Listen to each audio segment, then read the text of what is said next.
Welcome to the Tuesday live stream. I'm on today with John Willis from Special Operations Equipment. We've got Porterhouse from Porterhouse and Teal. And I'm Nicole Sauce from Living Free in Tennessee. Porterhouse, you haven't been with us in like 3 months. It's been way too long. Like, what's changed in your life in the last 3 months? Yeah, there's been a lot of things that have changed. I don't know how much of them are that significant, but we're just moving forward really every day around here, just trying to get a little bit closer to the things that we, had established at the start of the year. And, it's kind of been working on content creation, trying to be better at that, trying to be as consistent as I possibly can be. And I've developed a secondary water source here on the property. And some of the things that I'm going to be working on, or actually one of the things that I did that was kind of a big deal, is I added a tractor to my repertoire. And I'm pretty happy about having that piece of equipment here. It's something that years ago I told myself that I was going to do, and then your priorities change. You wind up thinking about other things, resources get put other places, and it just gets put on the back burner. But I was actually pretty inspired by some of the conversations that I've heard from people just talking about having that piece of equipment. It really helps to kind of allow you to have possibly a revenue stream by having that piece of equipment. Not only are you able to use it on your property for all the benefits that you'll get as a homesteader, but if in fact I needed to, I could hire that thing out and use that as a revenue stream. So I'm just been working forward toward trying to, make myself better here on the property and fulfilling some of the goals that I had originally set out for at the start of the year. The tractor is definitely a force multiplier. It is also it will preserve your health and the wear and tear on you in the future. I like to use the example, we'll get 300 rail ties dropped off here, and it'll take an entire 2 days to move them, stack them. Whereas with just the grapple bucket, I can do that all in 2 hours on a Sunday just by myself listening to a podcast. Plus you can use them to pull up and buck up for cutting things and cutting the rail ties and firewood. And I literally had that conversation. A man that works here this morning said, "Hey, what do you know about this Kubota? It's 5,000 more than I want to spend." I said, "Let me tell you," after he told me all about it, I said, "Yeah, it's 5,000 more than you want to spend.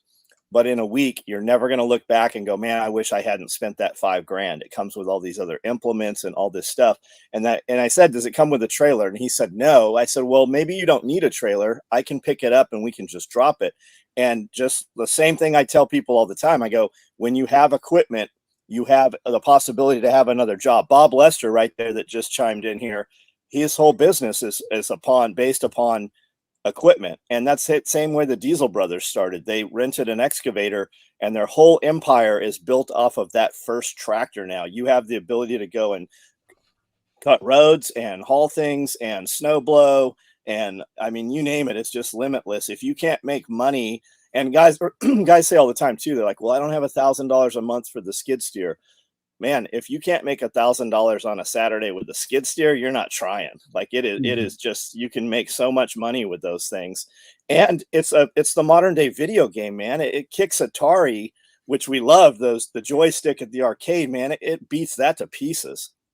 Yeah, and that's really what I've kind of found in just the short period of time that I've had it, because I grew up so much doing things manually, doing it with a wheelbarrow and a pitchfork. Yep. And just having that thing here in the short amount of time, I've found that, yeah, I'm still thinking wheelbarrow and pitchfork. And then all of a sudden I remember, oh yeah, I've got a tractor, Yep. And then I go and I get on it and I'm like, man, I'm doing things now that I'm moving all these wood chips. I'm moving this manure. I'm doing all this stuff that it opens up opportunities for you. And one of the things that caused me to go down this road was actually a conversation I was hearing you have, John, with somebody. And it just kind of forced me, or it allowed me to see, hey, you know what? I've got money sitting there that's not being used. Why am I allowing that money to just sit there when I could take that money and actually acquire something of value that is tangibly mine? So given the concern I have with the monetary system and the fragility of it, Yep. I thought it was a smart move to just take some money out and then just go buy this implement. And it's got a few implements with it. I got the forks with it. I got a box scraper. Plus, it's got a backhoe attachment already on it. So it's a front end loader, 40 horse. And my intent is also to add a tiller to that. So I'll be able to do some gardening around here on a larger scale if I want to put some things in. But it just opens up so many opportunities. I'm thinking about, all this fence that I fucked up on, like when I put this place in, and there's pipes stuck in 3 feet in the ground that I would ordinarily have to dig out by hand. Now I have a backhoe and an implement that I can just move those things and do it the right way. And so you're right, it is a force multiplier, and it was a very, in my way of thinking, a smart purchase, because not only is it paid for in full, it's mine, and I've got that piece of equipment. What brand did you go with? What color is it? It's called LS, and it's okay. I think it's Leading Solutions is what it is, but it's made out of South Korea, as most of these companies are. Kubota's made abroad, and all these other companies are made abroad. And this one is called LS. And I wasn't really super familiar with the brand, but they also make Case tractors and New Holland tractors as well. So it's just kind of like an offshoot of that. What made you choose that brand over other brands? I didn't actually go around and pick and test drive a bunch. We've got somebody here locally that sells those tractors. I know somebody who has one of those tractors that's pretty pleased with it. And I just decided not to spend a bunch of time wasting my time going around test driving and doing stuff. I did research on the tractor, and I felt comfortable with the purchase. And like I say, it was local. I knew somebody who had one, so I just pulled the trigger on it. One of the things people, go ahead. Do you have quick disconnects? Can you drop that front bucket and put other attachments on the front, or do you have to physically do that? 2 levers. It's just 2 levers Cool. up front. You just pull them, and then you drive away from the bucket, and then you drive into your forks, and then just 2 levers, type of a deal. So it's pretty quick. It's not like you can do it while you're sitting in the tractor itself, but it's pretty easy to do. Cool. And so you said drive into your forks. That's what I was going to say. Everybody gets those forks that clamp onto the front of the bucket, but when you remove the bucket and you put that proper set of forks on there, man, it is completely different. It's like having a real forklift because that fulcrum's so further back. Right. Yeah, no, it's pretty cool. I mean, I'm sure that if I had a skid steer, it would be like better in that sense because of the turning radius and how, agile those pieces of equipment are. But I just decided for my use around here, this was going to suit me.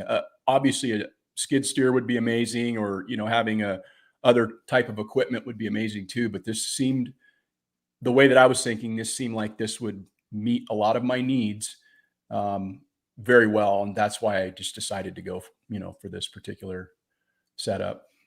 Good for you. I'm pumped, man. Yeah, it sounds fun. One of the things people don't always think about when choosing what tractor is if there's a way to get it fixed nearby. Yeah. And there's a way to get parts nearby, that actually bumps it up over I need to wait for something to come halfway across the street. And the brand can vary by your geographic location of what makes sense for that. So it sounds like you that came first and foremost because you knew a guy. It goes back to knowing a guy. And I just to dovetail on what you're saying, they do work on the equipment down here. This business has been selling tractors there for 25 years, and they're an established business that, has a good reputation. So if I need any major service or anything like that, I can take it down there and have it worked on. But, it has basically a 6-year warranty that it comes with and all that sort of stuff. So I'm not going to beat it up. It'll last me a long time, and I, feel good about the purchase. So yeah, it's pretty cool. Yeah. That's always the thing I gets in my way here on some purchases of mechanical equipment is I also have to keep it running. So there's got to be a plan for that before it can be purchased.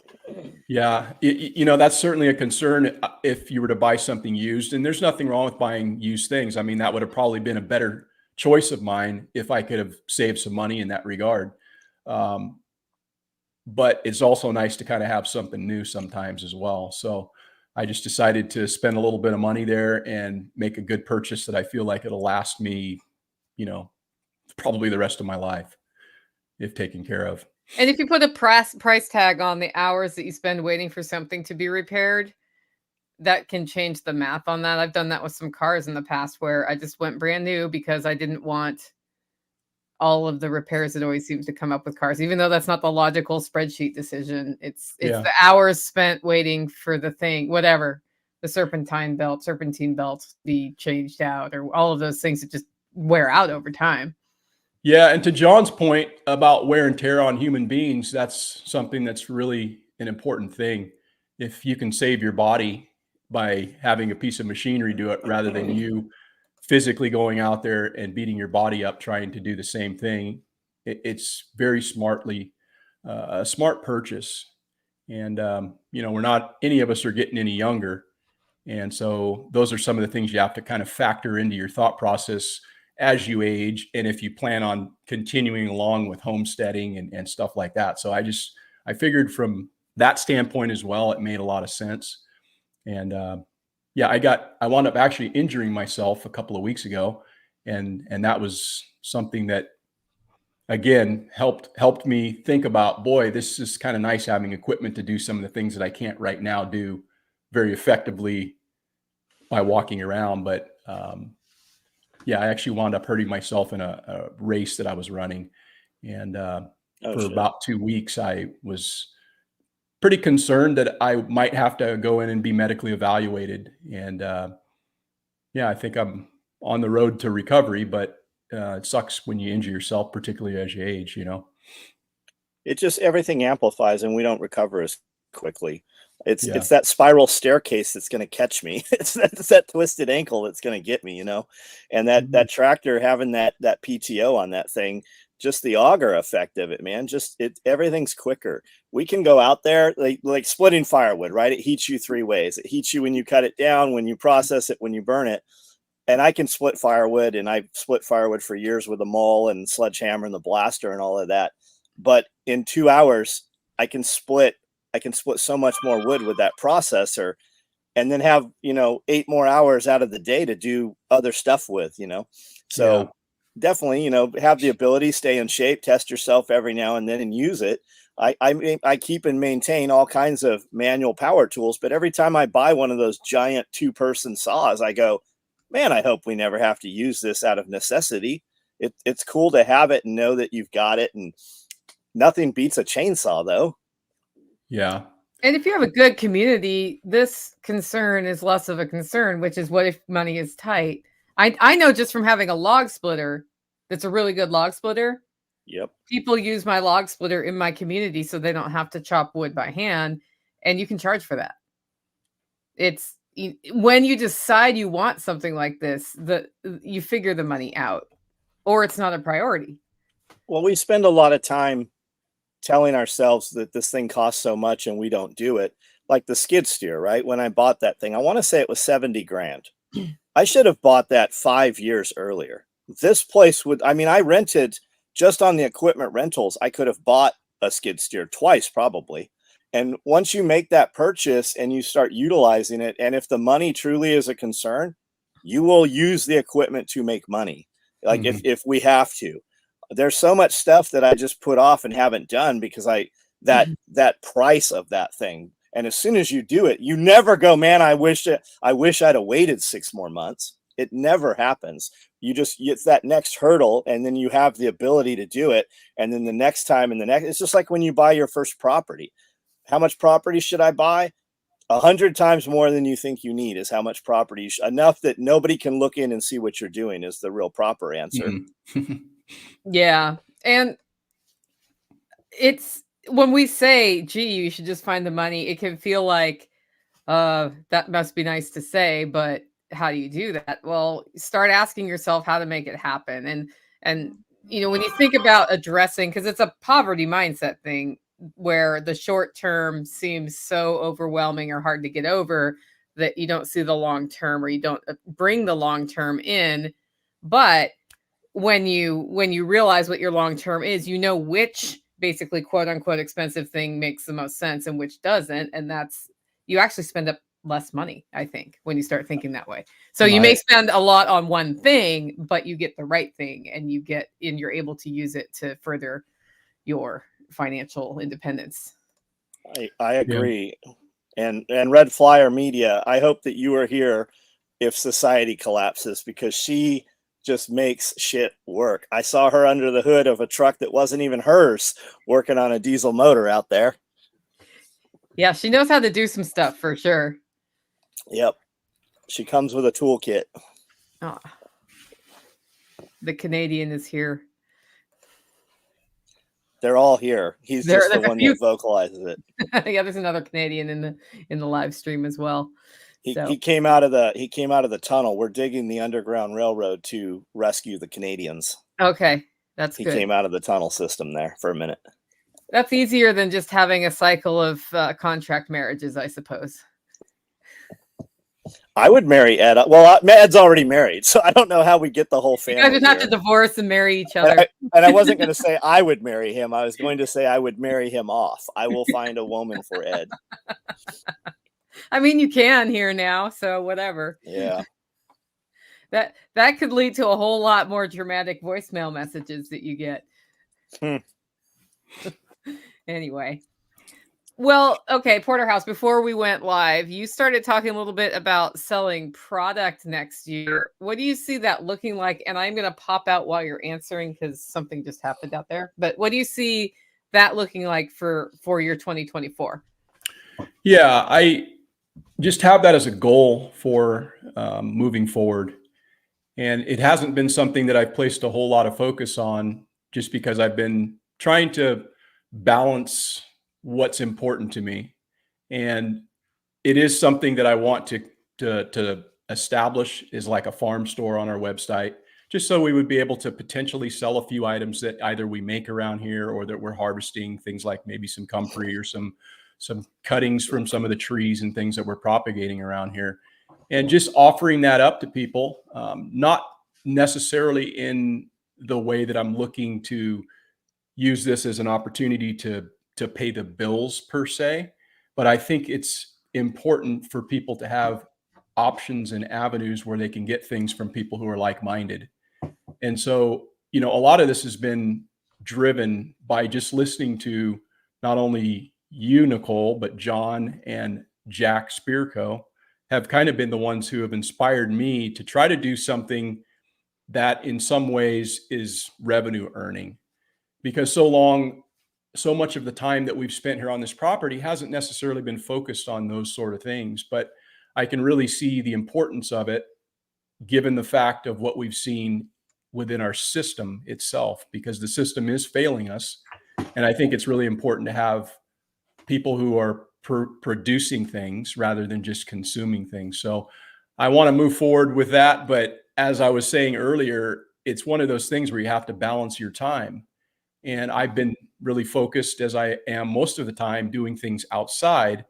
And so if in fact we ever start getting a winter where we get some rain, I might get some more time to come in and sit down at the computer and get those things established on our website. But yeah, that's kind of what I'm thinking about there. Yeah, people, we say that we're like, hey, you should keep the money in the network and work with other people in the network. And then you go out and you want to get a print job done, for example, and it's way cheaper at one of the big print companies.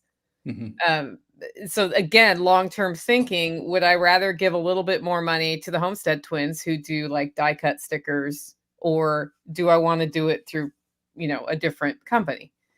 Mm-hmm. When you decide to operate in our community economy, you make the decision to go with the Homestead twins or whoever else is providing that service. That's something we just went through at Hollow Roast about, 3 weeks ago. It was time to replenish inserts. And I thought a sticker would be cooler than a postcard or a business card. And then there was this whole, like, who in our network does it? Who could we use to do that? See if we can get it printed differently than we have in the past. And they're the guys who came up. So they've been at Yeah. Sulphur Lions Festival a few times. They made the Sulphur Lions Festival sign that went out on the road last year or in October. I'm already in next year in my head, but yeah. And I'm excited to see the stickers they make. Yeah, I think, what the way people maybe should think about this, if they haven't already, is just consider the people that they want to support. And maybe you don't have to buy all of your coffee from Nicole, but maybe you decide you buy a certain percentage of that coffee from Nicole. Because if in fact there's ever some reason you're not able to get coffee, we want to be able to promote people who are in our network that can provide those things for us. And so it's really important for us to encourage and support those local businesses. And so that's what we do. We buy some coffee from Nicole. We don't get all of our coffee there, but we buy some from Nicole. And I think it's an important thing to do. So again, that's my thought process behind maybe establishing something on our website. And again, it's nothing large scale that we're going to be producing, but you have to start somewhere if you're going to go anywhere. So that's just my thought as it relates to where we're headed in that. And I want to thank you guys for kind of being the inspiration for it. That's awesome, man. Yeah. Yeah, well, I'm looking forward to see what you're gonna put out next year. We'll check that out. Yeah. I think the hardest part for me is just getting the website, and it shouldn't really be that hard. It's just finding the time, and again, you just have to set your priorities. So it is something that I've identified moving forward that I want to do, because I've ticked a lot of boxes throughout the year on different things that I wanted to accomplish. So it's just one of those things that you have to move forward a little bit at a time each day, because I know that you guys probably feel much the same that I do, because I am completely, some days feel like I'm going in 1,000 different directions, and it's like you get to the end of the day or the end of the week and you're like, well, boy, it just seems like I haven't gotten a lot done. But when you step back from that and you can realize that incrementally you're just killing it, it's kind of, you have to keep that in a perspective sometime. Yeah, I had a fun one in the roasting shack today. So somebody helped me roast yesterday, so because right now it's just like all the Christmas gift coffee, right? And I pulled a fast one on her where I printed all the shipping labels, not the shipping labels, the inserts, like the packing slips.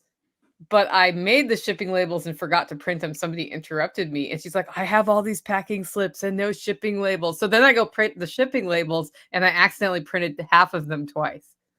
So I get out to the roasting shack this morning with my new set of things to roast, and I see all these shipping labels and I'm like, oh no. And then there's no packing slips. And then I realized, I went and looked each one up to make sure it was actually in transit in the tracking, and realized, oh no, those were just the doubles and we needed to have thrown those away. But I had, there was a little mini crazy thing that happens, when things get out of sorts sometimes.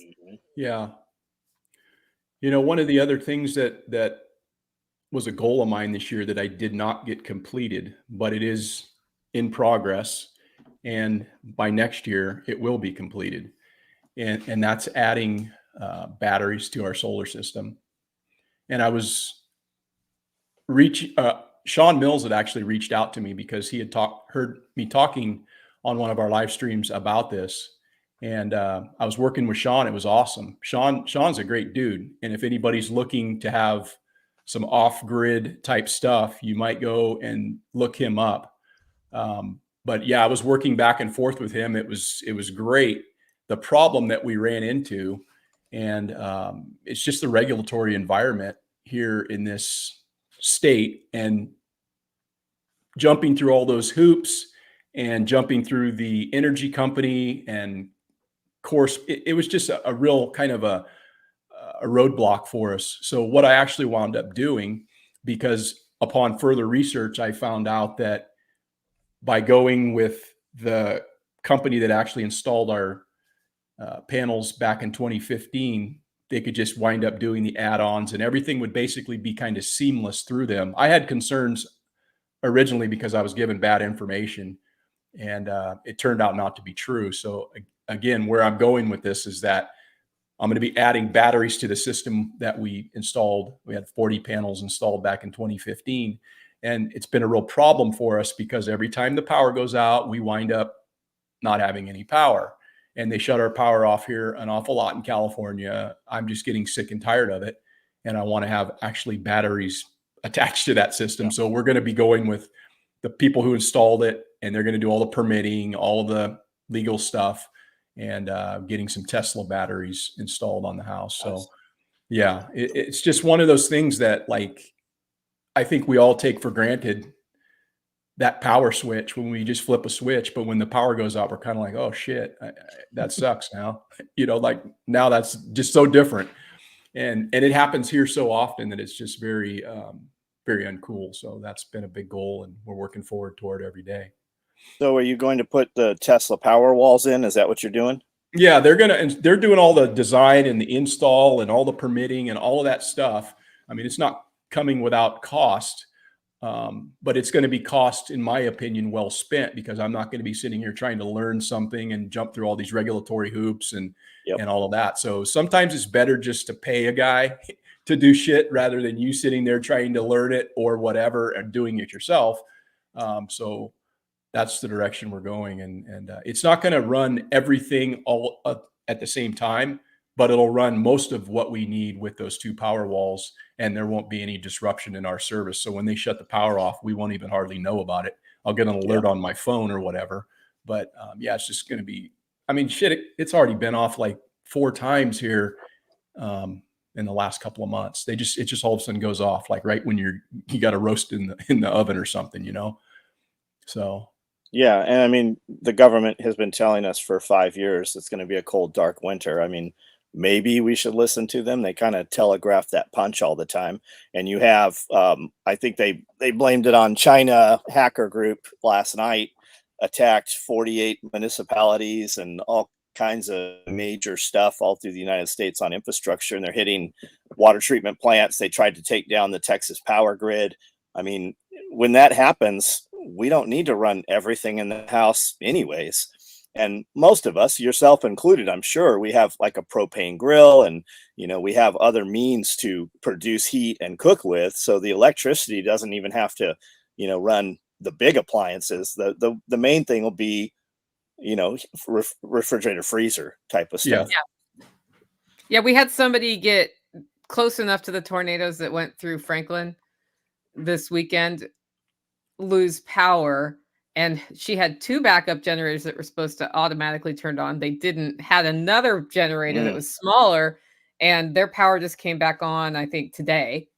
And she said she was fine. She just kept her fridge and her freezers cold and didn't worry about it. And I'm sure she's glad her power's back on, but that was also a good test. I mean, that's a good test of the system right there. Yep.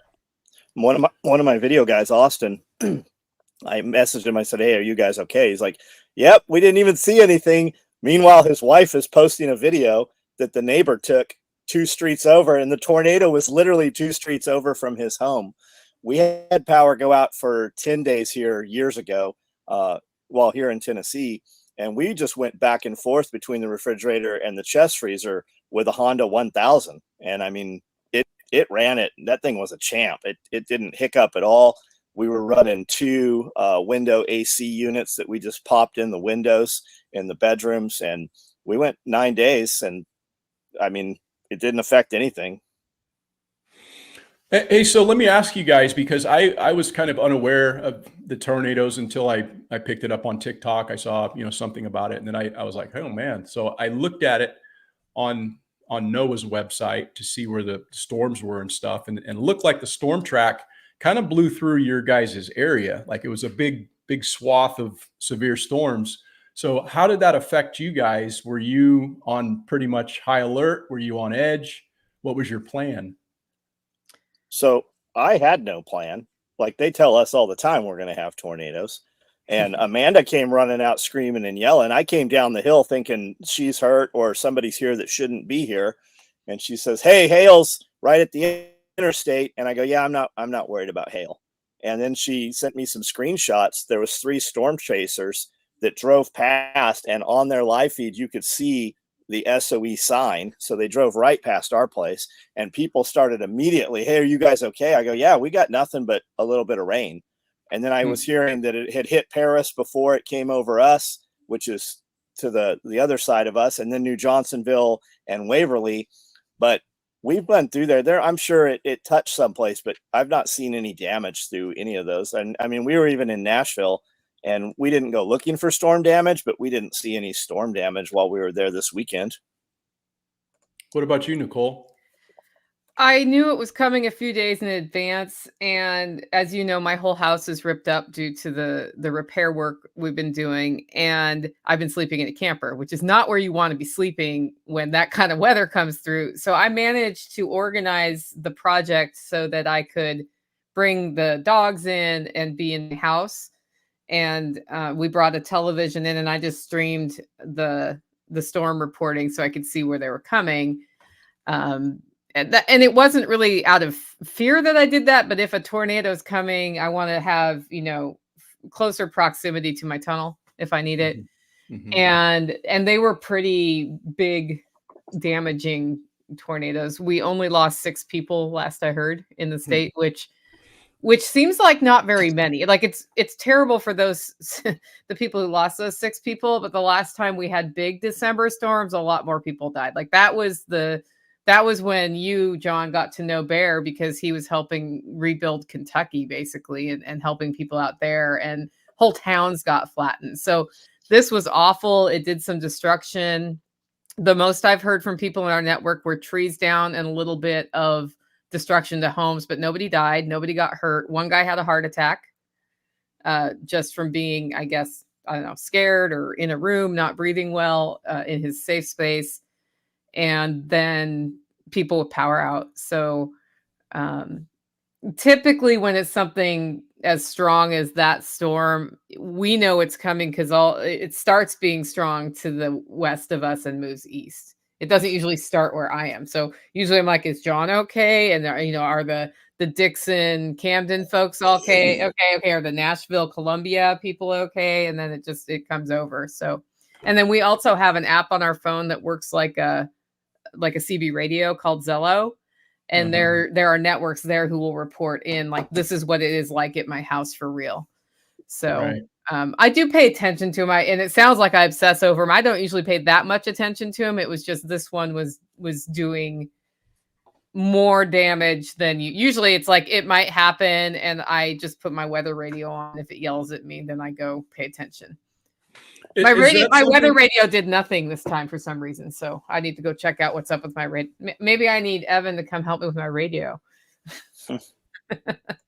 Are you guys considering, or have you considered getting like an underground type of a bunker, shelter, or something like that? Living in areas that are prone to that. I mean, it would seem to be maybe a concern for some. I don't know. Is it on your radar? Yeah, we talked to the guy at Kentucky Sustainable Living show. It's been on my radar every year, and then the tornado season passes and it's not on the radar. And as the tornado is about to hit us, I'm like, hey, we should probably put one of these things in, and we still haven't. There's not one here. It's right. $7,000. They come in and cut the slab and put this box down in there, and chemically anchor it and bolt it into the concrete and everything. I like the ones that are in the ground so that I don't have that, 8x10 box taking up footprint, but I still don't have one here. I mean, this is the perfect place to put it too, just in the garage slab there. Yeah. I don't know. It probably from some that are used to living in an area that's prone for severe storms, they kind of develop that normalcy bias to some extent, Oh, sure. And it's like, oh, that's not a bad one or whatever. So I can recall when I was out to Self-Reliance Festival back, I think it was in March or February or whatever of this year. Was it this year? Yeah, I think so. It was March. Yeah, in March. And they had a pretty severe storms kind of roll through. We were actually doing a live stream out on the balcony there at the Airbnb that we were at. And it was like lightning and everything going around us. And I think that's when your tent blew away. And then there were some tornadoes that touched down because I think Bear wound up going down and doing his thing down there. But I was a little bit more concerned than the guys that I was with, but only because they're from Kansas. and they're used to those type of severe storms, and they're just having a good old time with it. And I'm kind of like looking around like, man, this isn't normal. But yeah, I don't know. If I think that if I lived in that area, at least just the way that I feel, because I don't have that normalcy bias, that would be kind of a higher priority for me to just dig a hole in the ground and put something in there that I could, get in, and because that's terrifying, man. Those tornadoes are no joke. My house is built into the ground halfway, so I consider it my bunker. And that's why I haven't thought about putting a shelter in, because my house is my shelter. And then there is a tunnel on the other side of it that has no wind. Like if there was something genuinely big and bad coming, you do get a bit of normal bias, but also normalcy bias. But you also, like, there are areas where they're more like we have more in certain spots. And it seems to be like the open, flatter areas tend to get hit more. We have had near me one tornado touchdown one time in the last 100 years documented. So it's super unlikely. And it was not, it was in a more open area near here. So I don't know if any of that really matter. Yeah, like the hills break them up, basically. They always happen on flat grounds, I thought. Yeah. So it's not impossible, though, that we could have a wind problem here. And I think that's why the tunnel exists. I think the person who built this house put that tunnel in for that reason. If you've caught any of Modern Day Civilian, I think is his YouTube channel, awesome channel. He put in a 8-foot culvert into the side of a hill, and then the spools on an 8-foot wire spool are like 8.5. So he capped them with that and did a root cellar in there, which is pretty cool. It would work as a storm shelter here. I'll cut into the side. And when I started searching those, they're available. You can find them. But what I also found is, I think they're 65-foot tanker cars, train tankers, and they retire those. And the tank is 1-inch cast iron, and they're 10-foot tubes. And then you just bury those things in there. So I haven't looked seriously at them, but I mean, I know that they're there, and I've communicated with a couple guys out of Nashville, and they bring them out, and then we just use a piece of equipment and kind of push it into the trench and drag it. They got ports on the top of them, but that would work as a badass root cellar also, as well as a storm shelter. And it's a lot bigger, being 10 feet instead of 8 feet. It's a lot more shelf room in there. And Camden has places you can go to ride out weather. So as a result of that March situation, we looked what are people supposed to do who live in like campers or trailer houses, which are not super durable for tornadoes. And it turns out they have places you can go ride out the tornado warnings in town. You just have to know where they are. So, and I imagine that's true for most communities in the area. Like where I live, you'll never even hear a tornado siren. So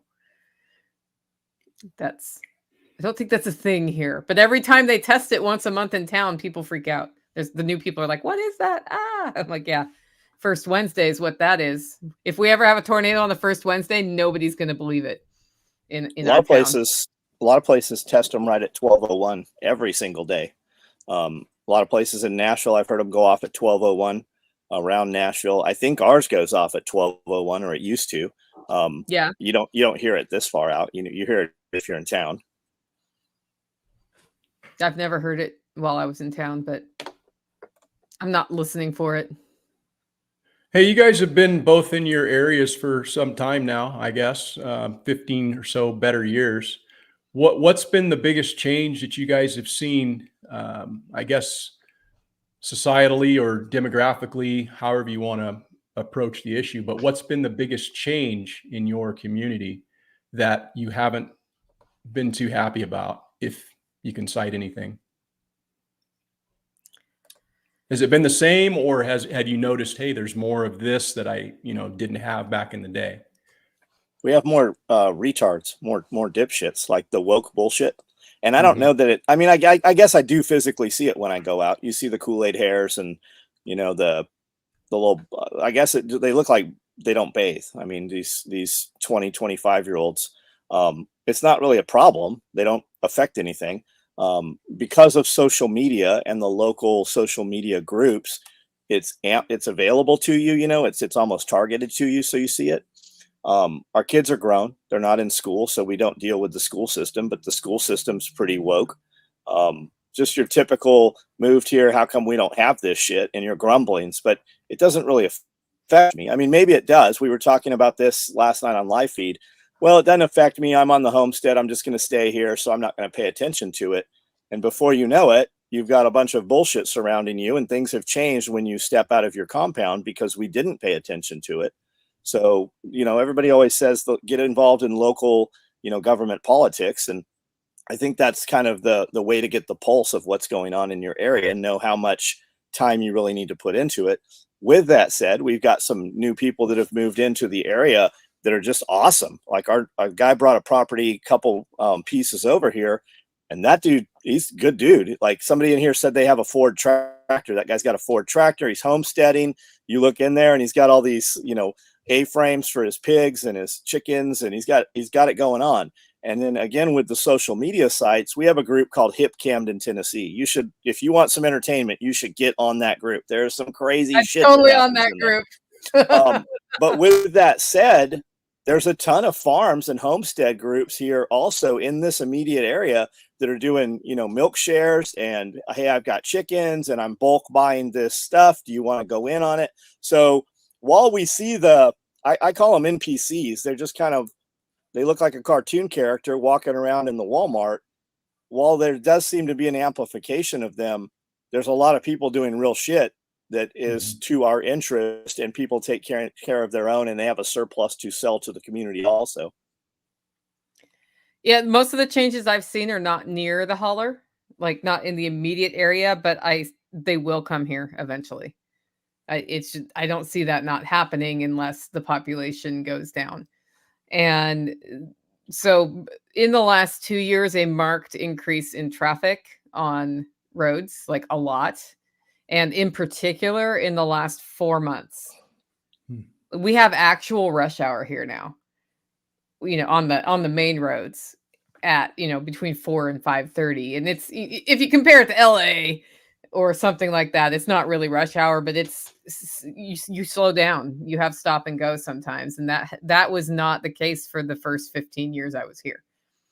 So that's a big change just in the volume of people, and the roads haven't kept up in our local town. But most of the people I've met who have moved here they're not ice cream people. They came here because they didn't like the regulatory environment where they were. Most people that I come across in town, and you know, you always get diversity of opinion. It is, to John's point, it is easier to find locally produced homestead direct food in this area because a lot of people have been motivated by that. But property values, like in the last 12 months, we've gone from $2,000 an acre to $5,000 an acre. And I think right now they're at a high point, and with the interest rates up, stuff isn't moving because I kind of keep an eye on the real estate market. And then the one thing that's sticking in my craw and might make me get involved in local government, and I really don't want to, is they have started complaining about out in the county decisions people make with their own property and talking about having more code annex. Yep, they want to annex. Yeah, they want to be able to complain about trash in the yard, which eventually moves to your grass isn't trimmed back, and that's just not a sustainable situation for a homesteader, because we are growing pasture for animals, and the grass gets cut by the animals, but it needs to be a certain height before you do that, first of all. And you know, just having wilderness land, it's wilderness. There's vines, there's trees, there's all these things. And so some people have started really like drilling down on people's dogs, you know, running around, which they've always done here, and getting mad about it. And that I think is bringing the cultural norms of city living out to the country, where, you know, you escaped the high taxes, and then you come out here and darned if there isn't enough money to have somebody help with animal control because we don't pay as high of taxes. Like, that's now your job. Well, that's code for they want to be able to fine you. They've already penalized and taxed all of their people in their populace, they can't get any more money out of them. So they want to absorb your area and do the same. We've got the same thing on that local page about dogs. Everybody wants to, they want to use the threat of violence, right? When you call a police officer, you're using the threat of a gun, and they want to send police over a dog, right? If a dog is on your property doing something, dispose of the dog. People lose their minds when people say that, but if it's truly a problem on your property, dispose of the dog. Don't make threats. Don't even notify anybody. Bury that thing, get rid of it, whatever has to happen, or contain your dog. But everybody wants to use the threat of a gun from somebody else to come and take care of all of those problems. And you handle your problems out in the wilderness, out in wherever it is. And they do, man. We've got the same thing. They want to say what you can do, what you can't do. They're constantly, my property taxes are going up. We had property that was $1,000 an acre that you could buy out here, and it's sitting right now. Guys came in and they bought all these pieces of it and cut all of the wood off of it, and now it's sitting like just brambles and a eroded mess. And they want 10 grand an acre for that shit. I'm great with it. Keep it at 10 grand. If I ever need it and something goes bad, we'll use your property if we have to.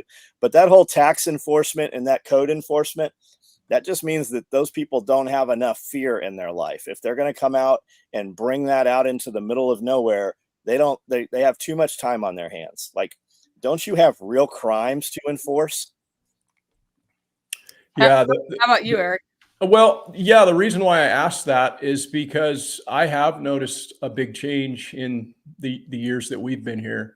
It's been pretty dramatic in, I would say, probably the last, about 7 years. I've really started to notice, but we noticed a lot more homelessness in our town. We always used to have, and I think a lot of towns have the people that they know that are kind of, special or whatever, that they're in town and they don't mess with anybody. They're not there to panhandle. They're not there to, they're just special people.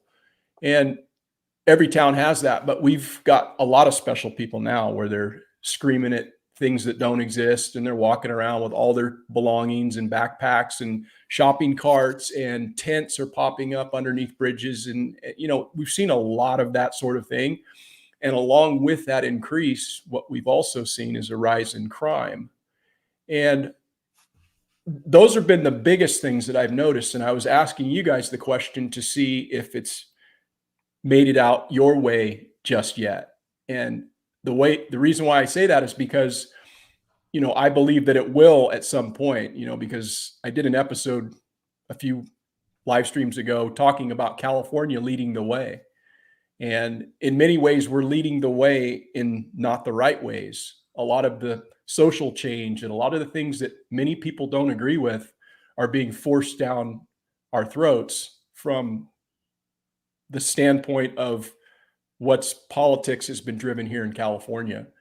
And, even if you want to say, well, that's not affecting me now, I just think that at some point, with the way things have been deteriorating in this state, and it's bleeding over to large metropolitan areas in other states, you're going to start to see that in Nashville. You're going to start to see that in Knoxville. You're going to start to see that in all these places. And then eventually it will wind up out into the rural area, because I'm in a rural area. I don't live in the city, and my neighbors are cool, but I actually have started to see a lot more traffic on my road, where 20 years ago, you didn't see cars when it's 5 o'clock, it's like back and forth. And that's been a change that you cited, was more population. And it's kind of odd, because as I drive out further out west, it's not like I'm seeing any like new homes going up, but there's a lot more traffic, and it's just kind of weird to me. It's a downward class migration. All of your rents have gone up with all of your financing rates and everything. They said that the average mortgage on a home right now is $3,500, where it was $18,000 to $2,000 just a couple of years ago. We've brought more illegal immigrants, combat age males. Like you see some videos of them with women and children, but most of these are from Africa. They're from China. We're not talking Mexican people from Mexico. We have brought in, over the last 3 years, there's been more illegal immigration across our southern border than 27 of the states have any population. We've brought in more people than 27 states have in their entire populations in the United States. Those are your replacement workers, right? As people lose their jobs, or we've also conditioned people to just not go to work. We use words like balance, and we've told these kids that we've programmed them through school for the last 12 years. And you've got these young people that go into society and they only want to work, a few hours here and there. And then they wonder why they can't get a home or, buy these places. And now they won't own a home. BlackRock's buying all of your homes that are under, I think they said it was 1,400 square feet. Anything under 1,400 square feet is BlackRock, Vanguard, because they're going to be the renters of the world. And then with all of your rates going up and all of the cost to maintain everything going up, all of your landlords are raising their rent. That's what happens when you take people and the same thing will happen with universal basic income. When you give everybody $1,000, they're just going to raise the cost of the rent. Everything costs more. We see that a lot too on those local Facebook groups. We see people, my landlord just doubled my rent and is making me move out, and disabled kid, and I've got 8 dogs. And well, there's your fucking problem. You got 8 dogs. Like, if you can't feed your kid, you probably shouldn't have those animals in an apartment. And then you wonder why the rent is up. It's about, and then we see the same thing too with who's hiring. And then the common comment is everybody's hiring. Well, I've applied everywhere. Well, I don't know. Maybe you shouldn't have put the big metal rings through the side of your mouth where we can see your teeth. I mean, that might preclude you from having a customer service job. You might be the nicest person in the world, but when you've got "fuck off" tattooed on your forehead, that might be that's a signifier, right? We know that you are crazy. You just publicized it right there for us. Somebody said the asylums. Yeah, that was Nancy Reagan's pet project. Close the asylums. They sit there, and I mean, there was terrible stuff that happened in the asylums as well. But there is no place. It's by design. They are putting these people into your communities. Mike Glover just did a great episode on, I think it's Mike Drop. He was out in Los Angeles with Jack Osborne, and they drove around, and Jack was showing him all of the homeless stuff. You're in front of $4 or $5 million homes, and you've got like these shanty trailers and stuff, and they'll be there for 3-4 months, and they're shitting all over the sidewalk. They kill all the vegetation, and then the cops move them a few miles and push them out. And then he did another episode when he went into Skid Row. Those places are everywhere. We have huge homeless encampments like that right as you drive into Nashville. When you're driving into Nashville, if you turn right and you go up to where the Costco and all that stuff is, if you turn left, that whole area back in there. We went to, a couple of years ago even, we went to Lowe's over there, and they were literally up. It was like some zombie shit. It was like The Walking Dead. They were up there in the parking lot looking in people's cars and stuff. I'm like, get the fuck out of here. We're not going here. And it's everywhere, man. And the law enforcement kind of pushes them in these areas, but it destroys anything that was there. All those businesses are now boarded up, and a lot of it's by design. It's when they want to push all of those homeowners and all of those business owners out. And once that place is wrecked, then the banks come in and buy it up for pennies on the dollar, and then they gentrify the area. Yeah, there's a guy who has this channel. It's called Channel 5, something like that, Channel 5 News or Channel 5 Eyewitness News or something like that. It's a YouTube channel, and this guy's got a couple of million, 2.5 million subscribers or whatever. But he recently just did an expose on the streets of San Francisco. And it is a very, very telling and very raw documentary. It's about just under an hour long. But I mean, to watch that, you get the real scoop of what's going on and why things are the way they are in San Francisco. And so if anybody's interested to kind of maybe take a look at that, I know San Francisco isn't your kind of people probably, and it's probably nowhere you're going to visit anytime soon. But again, I go back to what I said. I think it's one of those things that gives you a view into the future for places like San Francisco, because it's coming to a city near you, whether you want to acknowledge that or not. And I just say that it's a very interesting time for all of us to be alive, because what I'm seeing from a standpoint of social change, I honestly don't know if other generations has seen as much. Maybe they did see as much, but there's a lot of weird things happening. and it's happening very quickly in society. And I just think it's really important for us to all kind of be aware of what's happening and not over obsess about it. But it's very easy to go down that rabbit hole when you flick on TikTok and all of a sudden you're like watching, like John said, all these migrants just pouring across the border, and the Border Patrol people are just handing them manila packets for them to have all their information and, hey, sign this or whatever. And here's what you need to know. And then they load them onto buses and then they move them to different places around the country. And they're not vaccinated, right? Your school kids in the public school system, government school, they're still pushing that shit. But these people coming in aren't, and they hand them a cell phone and they hand them that bag, and they have a court date 6 to 7 years out. So you're just in the United States until then. Look up O'Hare Airport right now. It's a homeless encampment. A lot of these major in Chicago and a lot of the bigger states, the major police precincts, homeless. They've got them all living inside there. And when you talk to the local white guy and black guy homeless guys, they're not allowed in the police station. It's the new migrants that they're letting in there, and they're shitting in the halls. Dude, there's tons and tons of YouTube channels just documenting all of this stuff. And if you've ever said, well, it's not happening here, you're just not looking over the next hill. It is enclosing on you. It is happening. It's happening in your local government. It's part of the World Economic Forum stuff. I'm going to sound like Alex Jones, but that's what it is. It's coming out of Davos, and that is by design. Every police department has a Homeland Security liaison. That dude is typically a super liberal guy. He was an Obama supporter, Hillary Clinton. He's got the coexist stickers. He is not your kind of person. They find that dude, they send him to schooling, and they school him up on what a domestic terrorist is. They are cataloging and identifying. If you've got a 1776 sticker, you got a "Don't Tread on Me" sticker, they are identifying you. They have a dossier of all of these people. They have identified who will be the problem if something happens, who is more apt to not go along with the program. We know the dude. I know the dude in this small ass town right here. I am telling you what came straight from the police department. We had a tent city start in our little town in this county. And like Camden, we have a community page, and people lost their minds and they got rid of it.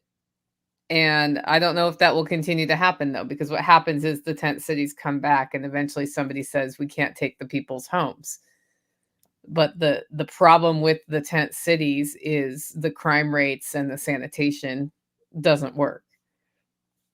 Yeah, homelessness is a very, very tricky issue. And I know that the knee-jerk reaction is always just, hey, get them out of my town or lock those people up or whatever. And it's just not that easy of an issue, because you've got several different entities that are all on the street at the same time. So how do you manage that when you have people that are actually out of work, they're actually legitimately homeless, looking to get back on their feet, and then you've got people who are mentally ill and drug addicted that are just out there, and then you've got people by choice who have the ability to get their shit together and go to work, but yet they've chosen to make that an industry. And so you've got a lot of those different competing groups all in the same sphere. And it's not just an easy answer of, oh, we'll lock them up or we'll do this with them. I mean, that's what we would probably all like to say to make the problem go away, but it's a big ass problem in this country, and it's only getting bigger. Well, we keep people alive that will not keep themselves alive. Everybody wants to have a vote on what happens to people when it's not in your own backyard, right? You're not even allowed to call them. You won't hear any media call them homeless anymore. It's unhoused neighbors now. You're not allowed to call them transients or anything that is deemed to be derogatory. In this county, when homeless people would come in, a hobo or something, they would literally put him in a car and drive him to the next county, and they would hand him to another officer, and they would drive them to the next county until they hit a truck stop, and that's where they would stop. We don't really have that here. Every now and then you'll see it pop up, and they get pushed along pretty quickly.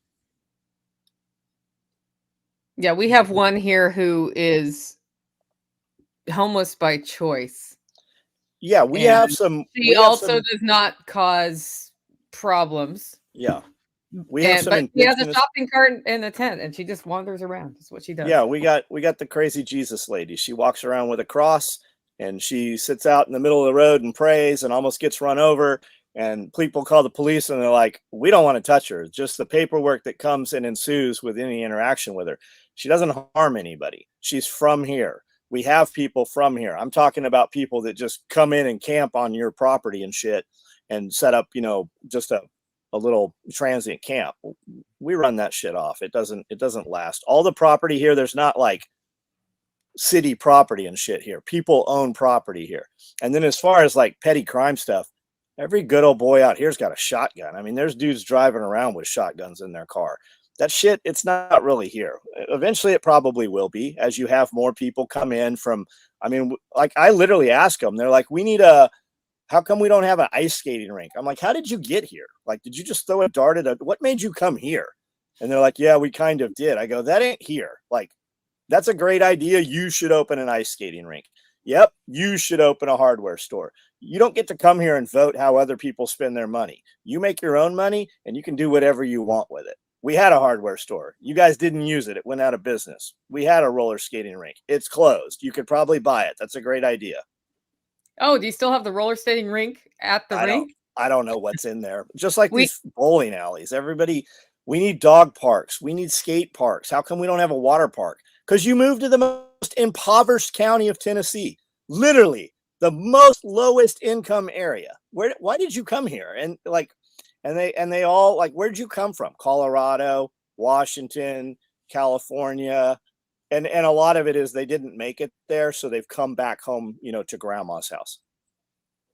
We had a roller skating rink in Smithville, and it has now become a storage center. But there was a brief window about a year ago where somebody said, let's just make that into a roller skating rink again. And I'm like, I will go every other week if you do that. But I think my $5 isn't what's going to keep you going. But I would love to go roller skating. Yeah, those were the good old days. Yeah. Yeah, I remember those days. It's like wholesome fun. It's exercise. I don't know. I just, whatever. Yeah. I like roller skating. Yeah. So, thanks for bringing up roller skating, John, because I'm like, maybe I need to start a roller skating rink here. But no, focus. Do less. We had a guy come in closer to the interstate and said he was starting a water park. And he made a go of it. He had all these photos up there of what this water park looked like. And then somebody flew a drone over it. And then somebody right-clicked and clicked Google, and he'd stolen all the photos off of other water parks and stuff. And nothing has happened out there. But it's great. I mean, Amanda's like, they're opening a water park. I go, there's no draw here. There's nothing. Like, why would somebody go to a water park here when you could go all these other places? It just makes no sense. Like, we have water parks in Nashville on the interstate that have closed down because they like, you're just gonna, if you build it, they will come. Those are people who haven't ever run businesses. More power to you if you can make it work, but you don't have a draw of people here. Like, we can barely keep restaurants open because people don't go to them. Like, it's not a destination. Look what Amanda says. We are the draw here. That's true. It's absolutely true. Tactical Response brings 7,000 students a year through this place. We bring 1,000 people a year through this place. And I mean, it's a trip. We'll have 500 to almost 1,000 people at SRF, right? When we were doing parties, we'd have 1,000 people in here. And we don't get hey guys, that's awesome that you brought all these people here. And all these people rented out all these hotel rooms and they filled up all the restaurants and they're here for an entire week. We don't even get a fucking thank you. What do we get? The state troopers out here rousting up all of these people to write them tickets as they come and go. It's just baffling. When we moved here, and I love living here, but there's nothing here. Like, you need to know that when you come here. You have to be self-sufficient. When we moved here, we talked to the Chamber of Commerce and we're like, hey, can you help us relocate? And they're like, no. And I said, why is your projected growth rate over the next decade 1%? And the dude said, because we couldn't list 0 on the website. Wow. They must not get very many grants. I don't know. I would wish they didn't get grants. When they get grant money, they're never going to do anything in it that's of interest to any of me or my friends here. It's going to be used. It's going to be weaponized against you. So was that the answer you were expecting, Porterhouse? I don't know. I don't know what I was expecting, to be quite honest. I don't know. I think there's just so much transition happening right now in society. And that's just my take on it. Maybe other people don't feel as though all this change is going to be a problem moving forward, but it just is really an interesting time to witness all of this. And things are going to be very volatile, I think, in the next year. I think it's pretty hard to deny the fact that with the election coming up and all the things that are happening and all the irons that we have in the fires abroad and the economic woes that this country seems to be mounting upon itself. And I mean, it sounds very doom and gloom what I'm saying, but I think I'm just speaking to reality is all. And I was just throwing that your guys' way to see what your thoughts were with regard to some of these social issues that I've encountered here and noticed because I have lived in this area for a while. So things have to change as a result of this, right? There's no saying it's not going to change. And the question is then, if you feel gloom and doomy about it, fine. But like, how can you help in your immediate area change it in a way that's more reasonable? Mm-hmm. Yeah, that's what I try. That's what I try to focus on and remind people on our live streams, because when you start talking about some of these issues, it can be very like seemingly overwhelming. It seems like you're just bitching about stuff or whatever. And I like to try to offer up some solutions and let people think about, hey, we do have opportunity now. There's plenty of time because we're not at a time of war. We're not at some kind of thing that prevents you from doing certain things. So now is the opportunity to build your skills. It's opportunity to network. It's opportunity to make yourself a little bit better each day on your homestead, even though it can seem very overwhelming. So, yeah, it's a trippy time to be alive, man. That's all I can say about it, I think it's important. Like, we spend so much time on the homestead and with people with like-minded, right? We go to events that our friends put on. We have events that our friends come to. So we're like, well, we have socialization, but it is important to go out into the world that is not our own world. Like, we went to Nashville this weekend, and you can identify predators and prey. And there is a lot of people walking around Nashville, and they look like deer in the headlights. They literally look like they're at the watering hole waiting for a lion to jump on them. And it seems amplified. It really does. Every time I go out into a major city, it really seems even more so amplified. It's important to know that. And I know we do the doom and gloom thing sometimes, and it's fun. My videos with that get 100 times the views of something that's actionable. But I think it is important to know that it's there. And, we say we're not at wartime. I would say that we are at wartime, and we're very close to it. And I think you're going to see some stuff. We just don't declare it anymore, right? We don't have Congress declare a state of war. But I think you're going to see that rather quickly. Everything they're throwing is Iran, China. You've got all this stuff going on. And you've got dudes that have never said, they're going to take down the grid or something's going to happen. But there's been a lot of talk of that over the last couple of years, cold, dark winter and all of that. But you've got mainstream people now, like Bet David even said that this morning. He's like, have a plan, have some food. I'm not a doomsday prepper, but you better have a plan for that. And what they were talking about, the Mike Obama and Barack Obama did this new movie, and that's what it was completely about. And there was a lot of Easter eggs in there, like this ship washed ashore, and it was one of the last slave ships. And there's just all kind.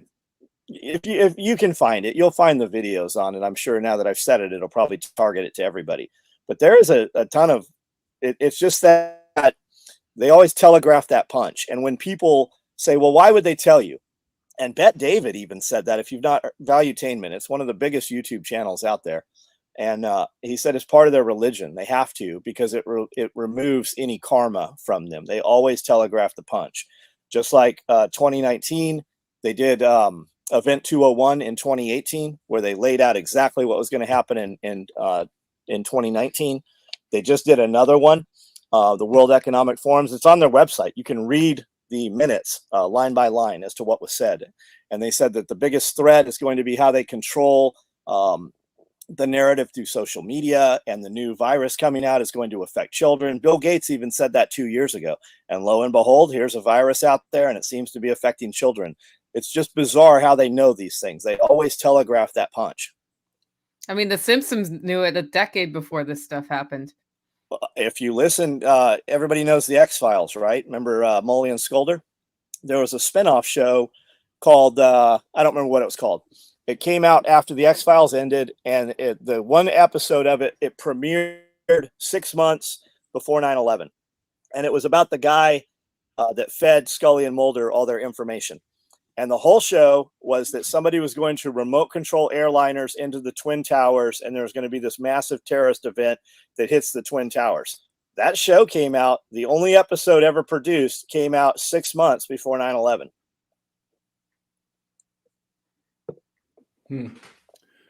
What do you guys think, since we're on this thread, what do you think the biggest threat right now is that you have concern of? Our government. Like I'm of the belief that, yeah, there might be some shit that happens around the world that somebody else did, but I would say that we did it, right? They had some hand in it or pushed it. I mean, if you look at, you just heard about extremists in the military, 278 of them. And when they fleshed it out, there was actually like 6 of them. 6 of them were actual real, like, white supremacists or whatever.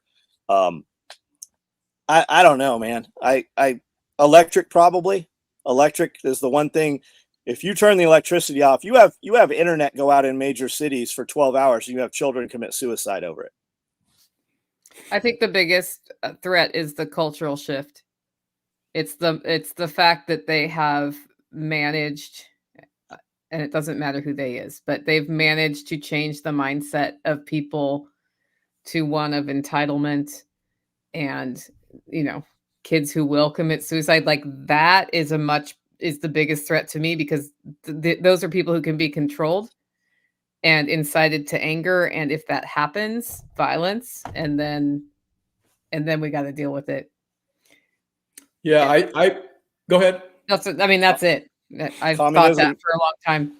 Communism and socialism. I mean, look at Yuri Bezanov. Like, he was saying that in the 80s. Like, he laid the playbook out as to how it would happen, and every bit of it has happened. Yeah, if I were to give a response to that, I think there's a lot of things that encompass those threats, and I don't disagree with really anything you guys said. But I think from a macro standpoint, I look at it like, I think it's technology, and how technology has the ability to control what we do, what we think. And it's so much easier to put that before people now, to control their thoughts. And whatever you click on is what they're going to feed you more of, to get you controlled in your own mind. And not only that, the technology that's going to come from, or artificial intelligence, that's another huge threat that's tied directly to technology. And the monetary system, everything now is digital. It's just ones and zeros, and there's really nothing tangible there. It's just ones and zeros. So technology, I think, has been the biggest advancement in our lifetimes. That, the way that I see it, I think that's undeniable, but other people might disagree with me. But if we didn't have technology, our lives would be, in many ways, so much better, I think, because it would force people to have relationships like you and I remember. Whereas now, people that are coming up in this technological age, they don't know a life without the internet. And so everything that they have is based upon that. And it's going to be the lever that controls humanity moving into the future. They won't even have to knock on your door. Technology will knock on your door and shut you down and influence you and control your life. So if I had one thing to say, it's technology. And yeah, the government, Our government is going to use that. Every government around the world is going to use that. Every power elite is going to use that technology.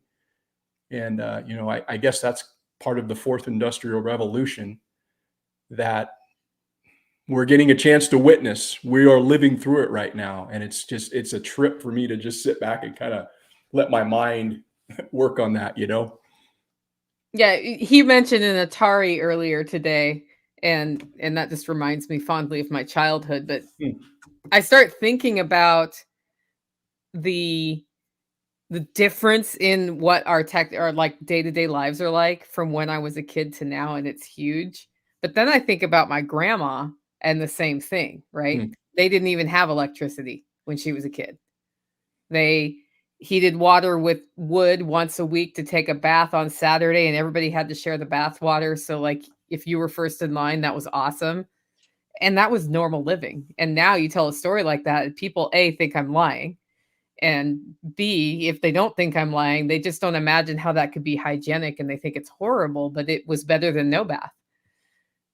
So yeah. I did a podcast a couple of episodes ago talking about the differences in the generations, and we kind of went through all the different generations and how things have transitioned from, the builder's generation through, generation alpha, where we are now. And it's just been a very interesting thing to just have some perspective on, because most people don't give that enough thought and realize that the people that came before us had it much differently than we did. And to think of all the changes that they've been able to witness in their lifetime, it must just be like a mind blower, going from not even having certain things or going through the depression and now having the ability to just, order things on Amazon. None of that stuff existed, even when we were kids. So it's a really huge step forward, I guess, if you want to refer to it as a step forward, this technology. But I firmly believe, even though this is super cool, we're able to do this right now based on technology. And there's a lot of things that we derive from it that are beneficial and we can use. I think that if it was to go away, we'd all probably be better, and society would be better. That's just my opinion. Well, I also you'd think have, if you you'd have ignore, less. go ahead. Go ahead. We have a lag. John, you're on. Well, you'd have less consumers too, right? So the production would be way down if let's say the internet goes down, electricity goes down, whatever, something happens. Those people that are kept alive, who won't keep themselves alive, they'll be gone quickly. You're going to have less competition, right? Things are going to have to be made locally. You're going to have less people locally to consume also. Things are definitely going to be more difficult. I mean, just take everybody in your household, take the phones away, and put them in a box for the weekend and see how that goes. Walk in, just ask your friends. You kids cannot live now. I mean, most kids, I should say. Homeschool kids, a little bit different, the kids that we're around, but everything is just-in-time manufacturing, right? We don't even go to Walmart anymore. Walmart has conditioned you to order Walmart like Amazon, and a person delivers it to you. Like, people don't know how to navigate. They don't know how to travel. They don't know how to do anything without this thing. They can't find their way anywhere. So I think our friends will be okay, but how many of our friends are within arm's reach, right? How many people are actually there? If you became compartmentalized right now, how many people are there with you versus the people that we consider to be our friends? We're all so far away from each other. If the power went out, we would probably never see each other again, nor speak to each other for a very long time. Yeah, the only way we could speak would be letters at that point, or ham radio. Yes, pigeons. But we still haven't gotten the carrier pigeon set up, have we? But you know what? If that was what we were forced to revert to, I bet we'd be able to exercise those muscles to a point where we would be able to navigate through that, if in fact that's something we wanted to put effort toward. We look at it now like we wouldn't be able to do those things, but we did them before, and when we didn't have what we have now. So it's just a matter of convenience that we've been kind of accepted into our life. It's very convenient to just like text somebody back rather than having an actual fucking conversation with them, Yeah. So when I say my life would be better if the power went out, I wholeheartedly believe that. I spend 3/4 of my day doing this in order to pay for all of this, right? If the power goes out, and I don't do this, I have a whole lot more time to get shit done here. And you will be, right? Because you're going to have to produce your food. You're going to have to produce your heat. You're going to have to do all of these things. Right now, I maintain all these animals just for in case and to build content with, right? But I could take all those rabbits and scale those to 1,000 rabbits in 6 months. We would have more rabbits than we know what to do with. Same thing with the fodder trees and learning how to feed them without pelletized feed. And then, you know, I believe that, because if the power goes out, the tax man ain't coming. Nobody's knocking on your door. You are all on a level playing field. I don't have to do any of the shit that I do on a day-to-day basis. 70% of what I do, I can put all that 70% of the energy into other things that are the other 30 of what I do. But the banks are going to figure out how to collect your mortgage. They ain't going to come here because somebody's going to feed that motherfucker to a hog before he ever makes it to my house. I wholeheartedly chose Camden, Tennessee. Yeah, I wholeheartedly believe that. The tax man, that code enforcement dude, somebody's going to eat that dude. I'm not ever going to have a conversation with him. He's never going to make it to here.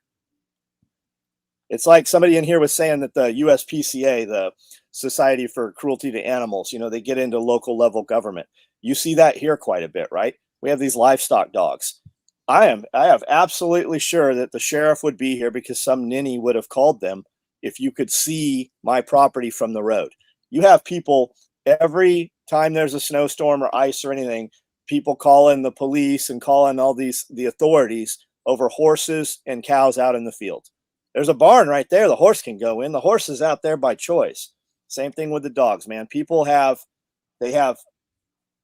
so little turmoil in their lives. Their lives are so comfortable that they have to worry about an animal that they physically have to go out of their way to find and see. I don't even know how we would have livestock guardian dogs in this house to bring them in. Like, no, they would die. They would boil. That's the thing, right? Their lives are so comfortable that they live in a manner where they can buy a human modified genetic created animal that could not live in the wilderness, right? People breed dogs that physically have to have C-sections to give birth. The dog can't even give birth on its own. And we maintain and curate these little animals and stuff. They live in a world that is not the real world. We keep people alive that will not keep themselves alive. Yeah. Porterhouse, do your cows go in when you get ice storms?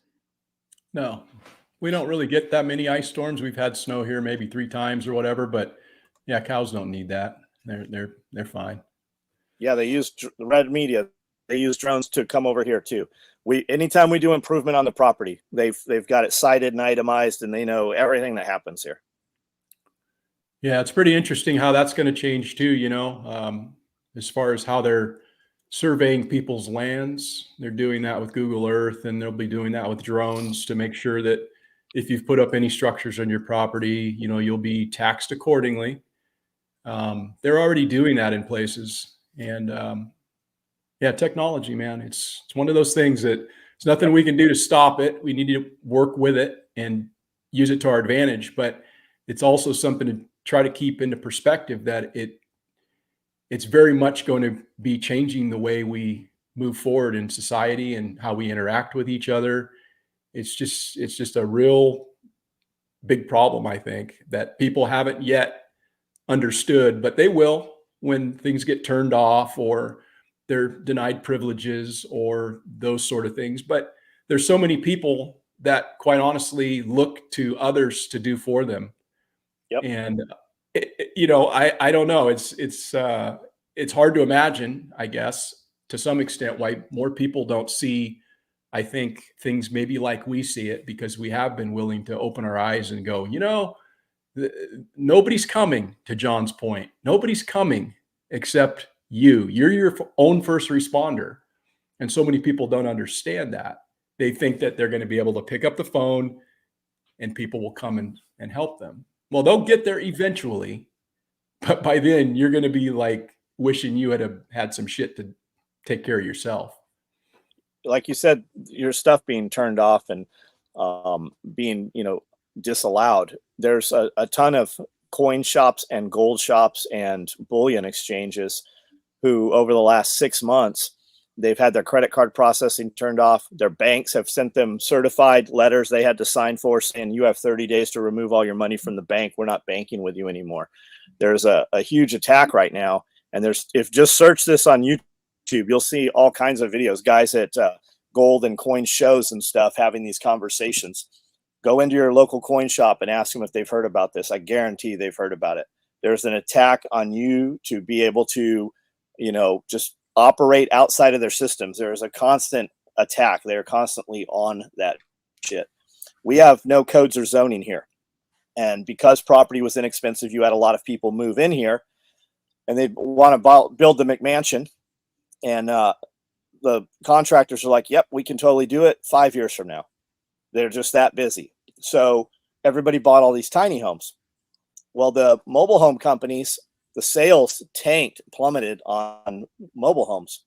So they got with the local government and they got with the governor, and the governor leaned on all the municipalities. And because there's no zoning here, they can't do anything about what you put up structure wise. They won't energize the tiny homes any longer unless you have a DOT placard on there like a mobile home comes with. So now people are back to buying mobile homes. Well, the workaround is, the power company won't set a pole and give you a meter, but you can do your solar yourself. But there's always a way. If you figure out how to negate them, they will have 5 more things to throw a monkey wrench into your plans. They're always going to get their tax. They're actually cutting off their nose to spite their face with that one on the power, because solar is so much easier to do now. Yep. And they don't get the money from hookups if they do that. But most people, 90% will hear that and go right along with the plan, right? Why are they turning off all the coal fire plants? Why are they turning off? Why is there an attack on natural gas in the big municipalities right now? Why are they switching? Well, I mean, we know what's going on. Yeah. The radio mate, he says long distance radio comms will be a superpower. Of course, he also said his biggest fear is carbs. Carbs is his biggest problem. Yeah, that's a lot of people's problems. Okay, I had something I wanted to say, but I forgot what it was. So I guess we're gonna have to move on to the next topic. It's interesting that you asked it that way, though. What's the biggest danger? I think this is what it is. If we lose technology, it's not that we're all going to die, it's that we all have to slow down, because what technology does for us is it enables us to communicate faster and get things done faster. But it's not like we don't have the knowledge about how to survive without these conveniences. So yeah, some people may not make it, but somebody in the comments said, well, the Amish managed to live without power. Yep. Look how they live. And they do everything's slower. Transportation is slower. Communication is slower. Yeah, humans are just another animal that is very adaptable to their environment. And if you're forced to do something, you're going to do it. But we're not forced to do it when we have those conveniences, You'll eat your goddamn peas and your okra if that's all you have to eat. But you're not going to do it by choice. So it's one of those things that it would be a learning process for sure if we lost technology. But I stand by what I said as far as it being more of kind of a net negative. Bring back Rolodexes. I actually had one for a while for Hollow Roast customers because I was trying to track so many preferences for a while, but I figured out a technological solution, as a matter of fact. There was a time after living out here, I think I'd been here about 4 years or 5 years, and I was subscribing to Southern Living, the magazine, and I was just deeply unhappy. And I realized why I was unhappy was that the life in that magazine was not the life I had. And then I thought about what I actually wanted, and I realized I didn't want the life in that magazine, and I canceled my subscription and realized like the things that I enjoy doing, like canning food and growing food, all of that's actually fun for me. The work that we do is fun. And we've been programmed to think it's work, not fun.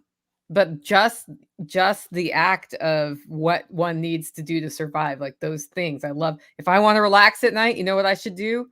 Cook a good meal from scratch. And I think those things just sort of are not as valued as they used to be. And it took not exposing myself to the life I'm supposed to want to live to realize the life I wanted to live. Yeah. So Amish hide their cell phones. Not all of them do. Most of them do. There's a cell phone. Like, how do you? I mean, most of them do. The older guys don't. Most of them younger Amish hide their cell phones. They're at the strip club. They pay people to bus them over. It is not the perception we have from the movies. And Amish are like tribes, right? There is different sects of Amish. When you go to different Amish communities, it is vastly different from one to the other to the other. Yeah, it's a fascinating. It's always been a fascination of mine, more or less, because it's things you don't know about. You kind of have more of an interest in, like, well, what are they hiding, or what's going on over there, you know? So I actually had a guy on not too long ago. He was I met him down in Kentucky, and he was a former Amish, and I had him on as a guest, and we talked a little bit about what it was like, you know, being raised in that type of a lifestyle. And he was from old order Amish, Schwarzentruber. Mm. Yeah. Oh, very Yeah. formal. Yeah. So old school, you know, Amish, but yeah, he's was pretty willing to talk about that. So it was an interesting conversation, but yeah, I see a lot more people now coming out, former Amish or whatever, and they've got TikToks and YouTube channels and things. And it's kind of a glimpse Yep. into an interesting way of life, but it also just shows you, you know, and the way that I look at it in a sense is that I think in so many ways, the Amish kind of have it right in the way that they approach certain things with regard to community, pulling together, being more self-reliant. All of those sort of things are all things that within this community, people seem to want to try to foster. They've already got it figured out. And one of the things that I wanted to, I asked people about, because this is something I had a conversation with Rebecca about. And I started thinking about it because at first, back in the day, I used to think, man, that's kind of ass backwards, only educating your kids till they're 8th grade. I thought, what a disservice to your children. And then it kind of dawned on me as I got a little older and started thinking about my own situation. And I thought, there's not much that I actually needed beyond 8th grade to do what I fucking did as a career as a fireman. Everything that most people learn in their career or what they wind up becoming can be learned OJT. You can learn that shit in about 2 weeks to a year as an apprentice by just going out and doing the job. You don't need to go to this like extra level. What did I actually learn in high school? What did I learn when I went to college? You know, and a lot of that shit is not applicable to what you actually wind up doing in your real life. And so I was, again, equating that to them, thinking, you know, 8th grade might not be so bad. That's all my dad had. He was 8th grade education, and he did quite well for himself. So it was just kind of like a direct correlation to how they've got things figured out. My grandfather went through 9th grade and was a successful entrepreneur later. And the reason he stopped at 9th was he had to go make money at that point. It's the indoctrination. The government makes you send your kids there so that they can program your children. And we go to 8th grade, right? So you said 8th grade, but how much of that could be learned, that on-the-job training, right? If they just did the job or multiple jobs where they didn't have to take all that time out of the day, right? We send our kids to school for 8 hours, but really they're out of the house for 10 hours. And then they send your kids home with 4 hours of homework in addition to that.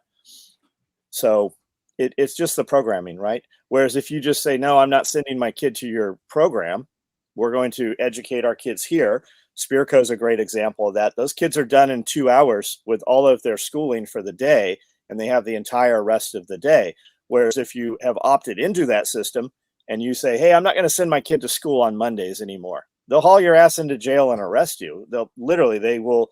And the difference between the two is literally, no, we're not going to do that anymore. My kid's not participating in your reindeer games any longer. Yeah. Yeah. Beyond reading, writing, and arithmetic and, grammar and spelling and those sort of things, so one can be literate. Gosh, man, there's just so much of what we were forced to learn and memorize and take tests for that we really just don't apply in our everyday lives. And so it just kind of makes you really question that, and I think you would get so many more people that would be interested in things that they actually have a passion for at much of an earlier age. You would know what those kids wanted to become, and they would have a better understanding of that maybe themselves if they were brought up in that way. Teaching them how to find information and learn whatever they're interested is what is missing in many schools that we learn. I assume you learned it. We learned in school. They taught us how to find information. And that means that now with this tool called the internet, where, 10 years ago, you could just enter a keyword search and what you were looking for would come up.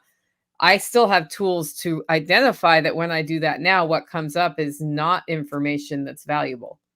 And so then I've learned how to adjust it and apply finding real information to what has become with the algorithms a very non-educational environment on the internet. It's just, it is what it is. It's where it's gone. So I think it's sad that we haven't taught kids how to realize when the result they're getting is bull. And it's like you have to ask different questions. You have to find different sources. I just spent 2 weeks learning how to put in a microcrete floor, and it should have been as simple as entering the word microcrete and how to in YouTube and find videos on it. And all I found were sales videos for buying the product, not, the deeper questions. So then you have to refine that and find different sources. And it was a combination of talking to people who've done it, all sorts of different things I did to go down that like rabbit hole. And at this point, what comes out of most schools is a child who can enter it, find all the sales videos on something, whatever it is, get frustrated and give up. They don't understand. You go talk to the, if you're trying to figure out a plumbing thing, you go talk to the plumbers at the plumber store, or, if the internet doesn't help you, go find another source. Mm-hmm. Half your kids at school are distracted and disrupted by the other half that don't want to be there.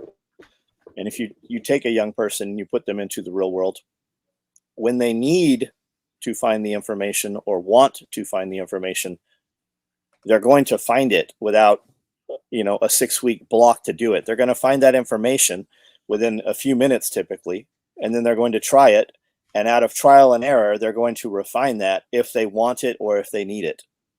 But we take, 12 years and we put these kids into the system, and really it's just a built-in babysitter. When you hear people talk about homeschooling or unschooling or the other alternatives, what's the number one thing you hear from a normal person is, well, I can't afford daycare. What do I do with my kid the rest of the day? Because both parents, if there even is two parents, they are both out of the household working. So they use that as a 8-hour babysitter, and then they put the kids at a daycare or somewhere else for another 4 hours.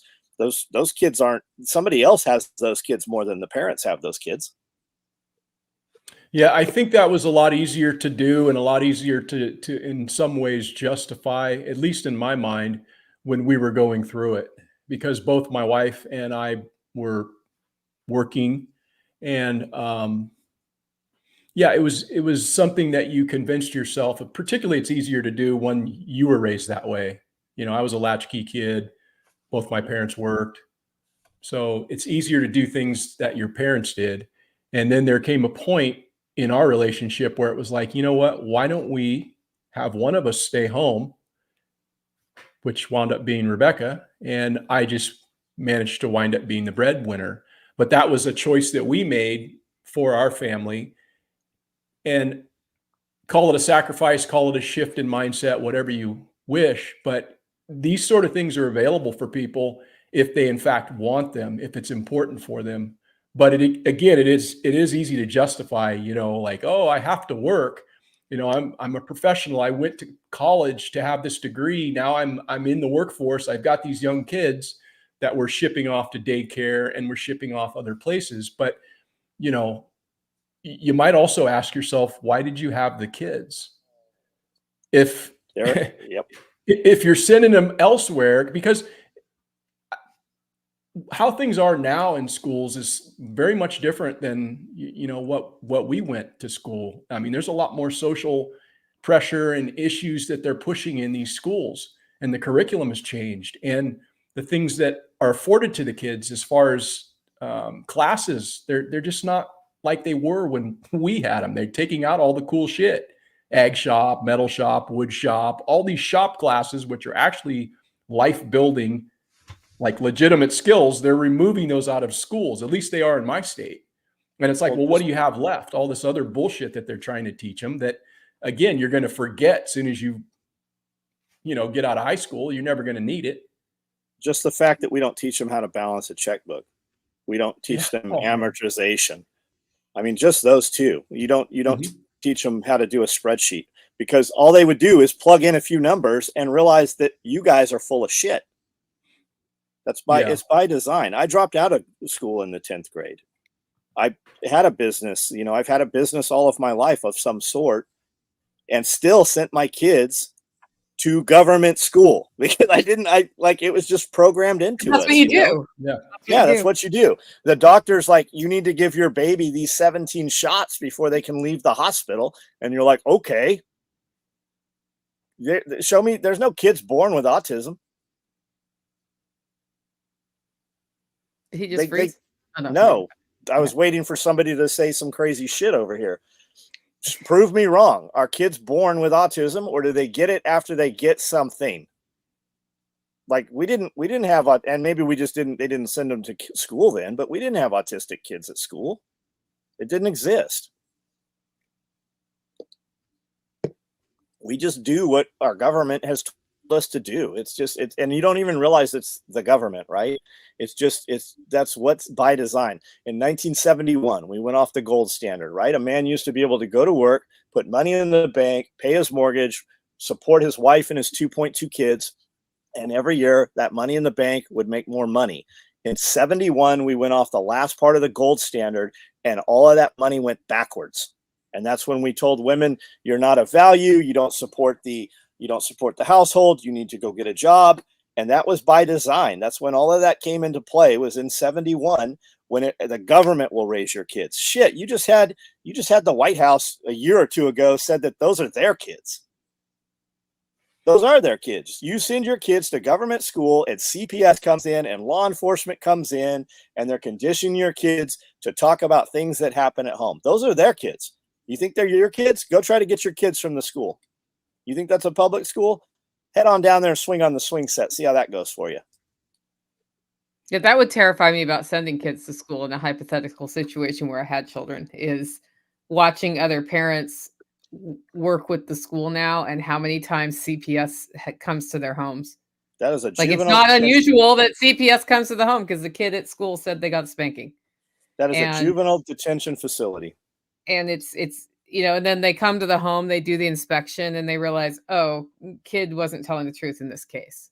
And then a week later, CPS is back. Yep. Different complaint. Once they're in there, man. Yeah, I went down a whole rabbit trail of why we went away from orphanages to the current foster system. And if that is actually better for the children, because there were terrible abuses in orphanages, right? And we had facilities for children who did not have parents. And I'm not sure the foster system has been better. I haven't come to a conclusion. I'm still going down that rabbit hole, but you start looking into it, and they decided to go on the foster system because then it wouldn't be big industrial, child maintenance factories, basically, which can be terrible for kids. And there was then we put them in families that abuse the kids, and it's like, Yep. Yeah, there's the same thing has happened in mental institutions where because my wife used to be a rec therapist in a mental institution. She worked with the handicapped, and they closed down a lot of those facilities in favor of putting those people out into communities and group homes and things like that. And even though the institutions themselves, the government institutions, were super wasteful, as we all know, government can be very wasteful because it's not their money, right? And there's a lot of fraud in that sense. Those people were provided, in my opinion and Rebecca's opinion, much better care in most cases because it was more even keel and more regulated in that regard. But you start getting all of these other entities out in the community, some are going to get good care and many of them are going to get not such good care. And yeah, that's just kind of the way things are going. I'm not saying that privatization and downsizing these governmental institutions, I'm not here to advocate for that, because I don't think that we need more government, but there needs to be better way to treat people that you've taken from either an orphanage or mental institution, putting them out into the community. I'm in favor of that, but the care can be less than what they're receiving in some cases. The care facilities were never built out in the communities the way they're supposed to be. They literally opened the gate and said, be free, for the most part. That happened when Reagan's wife, Nancy Reagan, that was her pet project, when Geraldo busted out that expose and went in there with some cameras they didn't know he had. And that's where that all came from. But it always ebbed and flowed. When you had one administration in, they would put a lot of federal money into the asylums, and then somebody else would get in and they would pull the money back from the asylums, just like you're about to see happen in Ukraine. We put all that money into Ukraine, said, you better show us results or we're going to stop putting money. So they're grabbing up and they're taking 60-year-old men and putting rifles in their hands and sending them into a meat grinder. And now we're done. We're on to another fight now. And we're going to pull all that money out of Ukraine, and all of those men, they've all died. They're gone. I don't know what percentage of the population. It's a huge number. But that's what always happens. I mean, even Saddam Hussein, there was pictures, there's video of Rumsfeld in tuxedos with Saddam Hussein at some gala event. Same with Gaddafi. All of those people we call, terrorists, they were our best friends not long before they became terrorists. When we switch regimes, we just target that other guy and we let him go to the wolves. But it's the same thing with the asylums. We built all these asylums all across the world, all across the United States. They still operate them in other countries. And there's even a lot of question as to when a lot of those were even built. There's some of those structures still stand. There's tons of them still in the United States. They call them, psych hospitals now, and they're very sterile and they're cubicle boxes. But a lot of the old campuses, they're still there. They were all self-contained. They had power generating facilities and grew all their own food. And there's a ton of that stuff there. There's a ton of history on it. Yeah. Yeah, it's pretty interesting when you start going down certain rabbit holes and things, and, having a certain belief when you are a kid. And if you have an open mind and you're willing to accept other information that comes in, you don't just go through your life believing the same things throughout every generation or every decade of your life. You learn new things when you're willing to receive them. And, I've started to kind of go down a rabbit hole of just learning more about the things that happened within my government that really weren't taught in school. And a lot of it's kind of disturbing when you look at some of the experimentation and things that were done that were unethical. And, a lot of that stuff you can find right on Wikipedia. You can look it up. And the one that's kind of fascinating, and it preceded MK Ultra, was Project Artichoke. Yep. And if nobody's looked into that, just look it up. Go on to Wikipedia, look up Project Artichoke. And the thing that's fascinating about that is that this was done in the early 50s, and its express intent was to figure out if they could take somebody and alter their mind to a point where they would be able to conduct and perform assassinations at will. And so when you start thinking about that, our government did that, and yet some of the things that happened after that, it just kind of makes you really think about really what happened to MLK, what happened to some of these people, what happened to JF, all of these things that are so-called conspiracies, which in fact, I don't have the answer to them. The answer's out there. They've released a portion of what has happened in some of these cases, but it just alters your mind. It alters my mind, how I think about some of the things that my government has been involved in the past. What makes me believe now they're not doing those things at a higher level? Well, they're doing them at a much higher level, and they're much better with technology about hiding them, right? MK Ultra, you've got Ted Kaczynski, the Unabomber, Manson, to name a couple of them. Those were all MK Ultra candidates, right? They were all enrolled in the program. You have a dude who busted out this big expose on MK Ultra, was on Rogan a year ago, and he's got a couple books out. But he actually went to a warehouse, and all the files had been warehoused there, and he found a ton of files with these doctors and started pulling that thread. And that program, we didn't end that. We just got better at it. You got RFK saying all kinds of crazy shit right now in interviews. He was on Bet David. He was on Valuetainment talking about who really assassinated JFK and talking like it's out there. And you probably do have the answers. We just don't know which pieces of the puzzle actually go together, right? But I think the common denominator there is that your government is not for you. It's not for me, right? It's about them to be able to take. They've set up all these programs. We send all that money to Ukraine, and then 60% of it comes back to the politicians. It's continuity of government. It's not continuity of public. There's nothing there. Name something within arm's reach, right? Name something, look around. Do you see anything in your sight that the FDA has, anything the FDA passed that's in your home that's made you better?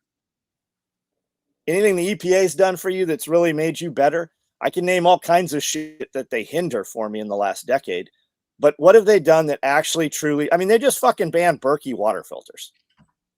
And everybody says, oh, Berkey. Yeah, I know. I saw the videos the guy made 6 months prior. He was also pushing another water filter. But in addition to that, it's not just Berkey water filters they're going after.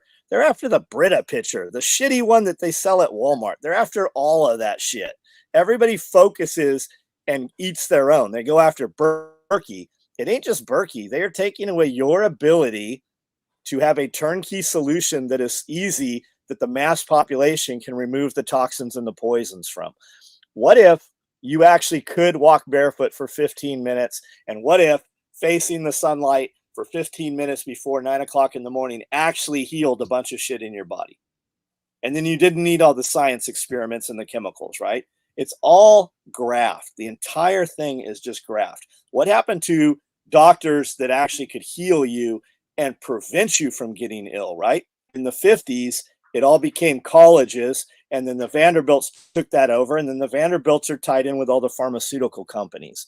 And then when you have something, for instance, if you said, hey, there is a chemical in the pits of apricots, and if you eat them, it will actually wipe out these certain kinds of cancers. Sounds crazy, right? There's a dude in federal prison right now for saying that. That's exactly what he's in there for. Yeah. Yeah, it's an interesting thing when you kind of dig down a little bit. I don't know. Who owns all the textbook companies? The textbooks are rewritten every 2-3 years, and if you're in a lower end school, you're going to get a new textbook every 5 to 10 years. The history is constantly rewritten. Go grab an Encyclopedia Britannica that's 1950 or older and start reading through there. You will see some crazy shit. Completely different than anything you've ever heard before. And even when you type in, everybody should do that, by the way, go on Marketplace and put in encyclopedia set and then start seeing and fleshing that out where you can get a set of encyclopedias near you. Yeah, see this right back here, this Webster's New World Dictionary. It's from 1951, and I picked that up for $1 at a estate sale, along with a bunch of books that have natural remedies and wild herbs and things like that for medicinal use. And I picked up 4 of those books, this and 4 of those for $1. And it was at its dude's estate sale. And I thought, oh man, look at that Webster's Dictionary. It's in pristine condition. There's a lot of page missing. It's not torn. It's just like, man, you can't get that stuff anymore. They don't make it. Yep. But it's good to have. Buy books. Yeah, buy books, because the digital book burning is happening. when you go to different search engines and read completely polar opposite shit, there is a problem there. Like just like Nicole said, on the YouTube search algorithm, go to Google. The first 2 pages of Google, it's all paid advertisements. Yeah, it's terrible. It's useless. I stopped using Google. The time I ever use Google is if I can't find it through another search portal. But what do you prefer? I've been using DuckDuckGo, and they were bought by Google. It still works. They were bought by Google, though. Not a surprise. And I'm looking for encyclopedias. Like I decided once I get my living room back together and have the shelves back, we're going to get an encyclopedia set here because it's easier to find information in at this point in a lot of the places where I want to find the information. So, yep. I have many leather bound books. I am so shocked to hear that. Okay, well, we've been on about 2 hours. Let's go around the horn and hopefully we'll get Eric back another time. Let's start with you, John. Special Operations Equipment is the name of my company. I do a live video every night at 9 o'clock on this YouTube channel. I do 2 separate podcasts, and we're going to start doing a little bit of a different, more organized live feed, I think on Thursdays, which will probably be at 8 or 9 o'clock also. We do nylon tactical gear. You can see all of that at the website, SOE Tactical Gear. We put out a different t-shirt every week. We do 120 pieces, and then we almost never rerun the design. Easy to find. I'm on all platforms, and check us out and jump on at 9 o'clock. We can talk about whatever you guys want to talk about. All right, Porterhouse. Yeah, my name's Eric. I have a YouTube channel, Porterhouse and Teal, and we cover things regarding homesteading and preparedness on the channel. And we do a live stream every Monday evening, and just trying to get the word out there. And if anybody's interested in hearing the audio version of that, we've also converted it over to some of the podcatchers or whatever, I guess. I'm still new at this. So it's like Spotify, Audible, Google, and iHeartRadio so far. And I'm intent on adding some other things when I can get some rainy day time inside. But we're still fairly new to that. And if anybody's looking to reach out to me, you can do so at porterhouseandteal@gmail.com. All right. And go ahead. Yeah, I just wanted to also kind of dovetail on what we were saying. Don't want to drag this out too much longer than people have already spent time with us. But we talked a lot about programming, and it's easy to understand for me why people have been programmed, but it's all regarding what our influences and our inputs are. So it's really easy also to get frustrated with people who see things entirely opposite of us, the liberal or whatever. It's easy to kind of get pissed off at those people and want to choke them out at the neck. But you got to understand that they're only going based on what they know. And we're only living our life based on what we know and our life experiences. And if you believe the things that you've been told and you go toward those sources which you believe as true, you're going to have that belief as well. So just try to be tolerant of that, because it's easy to go down that road of just like us against them, but it's really us against them. And I'm pointing against the they. How many people show up at Self-Reliance Festival? Like, I used to be a liberal 2 years ago. There's anyone's welcome. Like, when you seek out a destination, you go there for the thing that's in common, right? We don't have to beat them over the head or be angry with them or anything. Just, this is what we do. You can come be a part of it. And if you don't want to be, that's fine. Yeah. Yeah, I talk about shared values, and when I say that, I don't necessarily mean liberal or conservative values. I mean something deeper than that spans both sides. And it's finding the people from all perspectives that value life, that value creativity, that value organic, real community, that I think is important rather than predators. what the predators have defined our different buckets of, because that's how they divide us. And when I talk about the cultural shift, that's what I mean more than anything else. It used to be common to sit down and disagree and talk, and it was not a deadly war game to have a different opinion. And now it's framed as like, if you have this opinion, you're that kind of person. And there's a whole narrative they've made about us and about them that when you actually get to know people, you discover perhaps that's not 100% true. That's 100% correct. And those are there for that wedge. They're there to divide us. And if we were to get away from the issues that they present to us as being important, and we actually just had a conversation, even though we totally disagreed with one another on a political standpoint, we would find out that we have so much more in common. We all want to be able to do what we want to do. We want our own safety and security. We want to be a provider and feed our families. We want the same things, whether you're liberal or we want our sovereignty and our autonomy. We want all those things, but it's all those bullshit issues that they bring up, climate change. And, you know, it's just a bunch of shit to keep people aside from one another. But I go back to saying that let's not get so focused on pointing the finger at the other side, because the other side's just, they haven't either woken up yet, or they're just going on the other information that's presented to them. There's liberal media, there's conservative media. We all get our information from somewhere. And the only way that you actually can validate that shit is it being there. So we're just hearing something and then we're taking from it like, oh, we know what's going on. And unless you're actually fucking there, you really don't know what's going on. So that's all I wanted to say on that deal. That should be a t-shirt. Porterhouse just made a new t-shirt. All right, guys, I'm Nicole Sauce from the Living Free in Tennessee podcast. We have changed our schedule. We're Mondays at 2, Wednesdays at 2, and Fridays at 9:30. And then, of course, this live stream at 12:30. And join us at the Living Free in Tennessee YouTube channel, or go to livingfreeintennessee.com to get the audio podcast. And we will see you next week. See you guys.